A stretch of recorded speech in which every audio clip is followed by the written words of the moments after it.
Chapter 106. Ahab's Leg.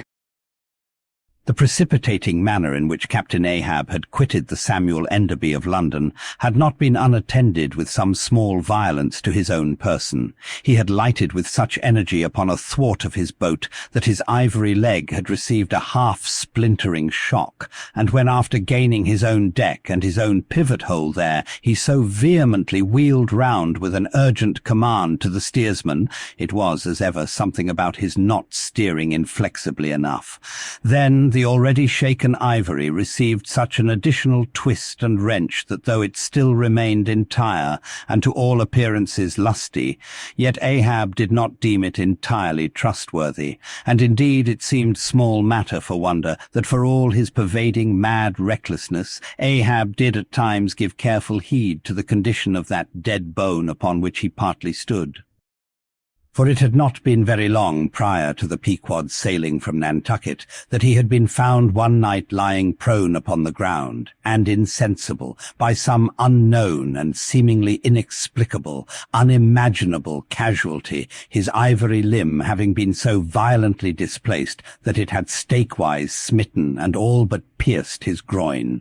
Nor was it without extreme difficulty that the agonizing wound was entirely cured. Nor, at the time, had it failed to enter his monomaniac mind that all the anguish of the then present suffering was but the direct issue of a former woe, and he too plainly seemed to see that as the most poisonous reptile of the marsh perpetuates his kind as inevitably as the sweetest songster of the grove, so, equally with every felicity, all miserable events do naturally beget their like. Yea, more than equally, thought Ahab, since both the ancestry and posterity of grief go further than the ancestry and posterity of joy.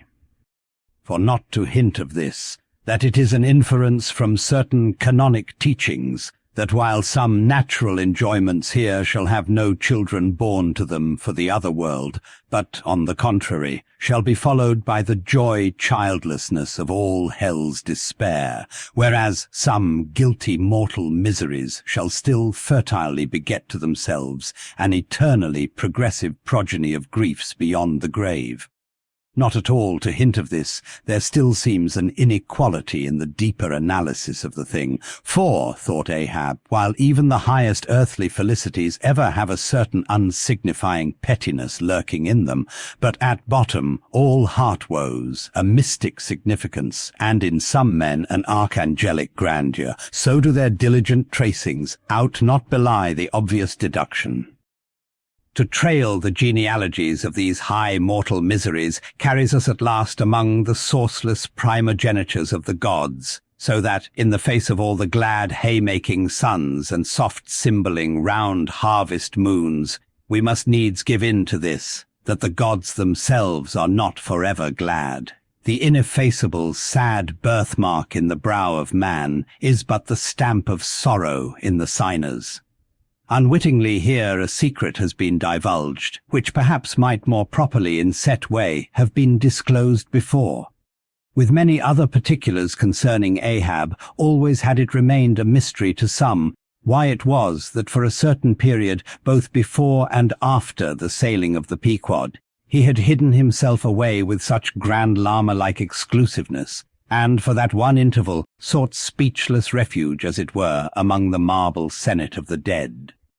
Captain Peleg's bruited reason for this thing appeared by no means adequate, though indeed, as touching all Ahab's deeper part, every revelation partook more of significant darkness than of explanatory light. But in the end it all came out. This one matter did, at least. That direful mishap was at the bottom of his temporary recluseness. And not only this, but to that ever-contracting, dropping circle ashore, who, for any reason, possessed the privilege of a less banned approach to him. To that timid circle, the above-hinted casualty, remaining, as it did, moodily unaccounted for by Ahab, invested itself with terrors, not entirely underived from the land of spirits and of whales, so that, through their zeal for him, they had all conspired, so far as in them lay, to muffle up the knowledge of this thing from others, and hence it was that not till a considerable interval had elapsed did it transpire upon the Pequod's decks.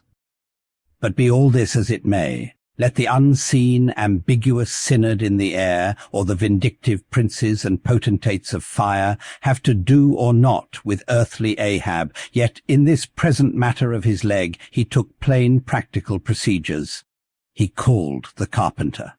and when that functionary appeared before him, he bade him without delay set about making a new leg, and directed the mates to see him supplied with all the studs and joists of jaw ivory, sperm whale, which had thus far been accumulated on the voyage, in order that a careful selection of the stoutest, clearest-grained stuff might be secured.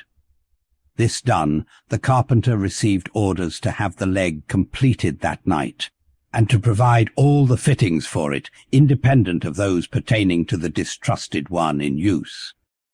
Moreover, the ship's forge was ordered to be hoisted out of its temporary idleness in the hold, and to accelerate the affair, the blacksmith was commanded to proceed at once to the forging of whatever iron contrivances might be needed.